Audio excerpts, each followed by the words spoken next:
कुशल जैन यांचा बार्शीत धडक दौरा, विकास कामातील त्रुटींवर कडक कारवाईचे संकेत। सोलापूर जिल्हा परिषदेचे मुख्य कार्यकारी अधिकारी कुशल जैन यांनी रविवारी बार्शी तालुक्यात अचानक धडक देत प्रशासनाला अक्षरशः सतर्कतेचा इशारा दिला। कोणतीही पूर्वसूचना न देता झालेल्या या दौऱ्यांमुळे स्थानिक यंत्रणेत मोठी खळबळ उडाली असून अनेक ठिकाणी सुरू असलेल्या विकास कामांची वास्तव स्थिती उघडकीस आली।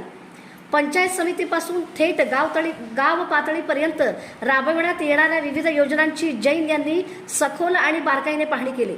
विशेषतः पाणी पुरवठा योजनांवर त्यांनी अधिक लक्ष केंद्रित करत नागरिकांना स्वच्छ व नियमित पाणी मिळते का याची प्रत्यक्ष खात्री करून घेतली।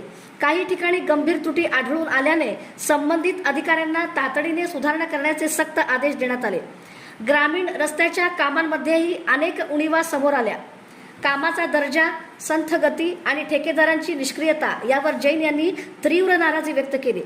कामात हलगर्जीपणा खपवून घेतला जाणार नाही असा स्पष्ट इशारा देत दोषींवर कडक कारवाईचे संकेत त्यांनी दिले। याचबरोबर प्राथमिक आरोग्य केंद्रांना भेट देत त्यांनी आरोग्य सेवांचा दर्जा तपासला। औषध साठा अपुरा असणं, डॉक्टरांची अनुपस्थिती आणि सुविधांची कमतरता अशा अनेक बाबी निदर्शनास आल्याने संबंधित यंत्रणेला तातडीने कारवाई करण्याचे निर्देश देण्यात आले। या धडक दौऱ्यामुळे प्रशासनातील निष्क्रियता आणि कामकाजातील त्रुटी उघड झाल्या असून प्रलंबित कामांना गती देण्यासाठी हा दौरा निर्णायक ठरणार असल्याची चर्चा बार्शी तालुक्यात जोर धरत आहे।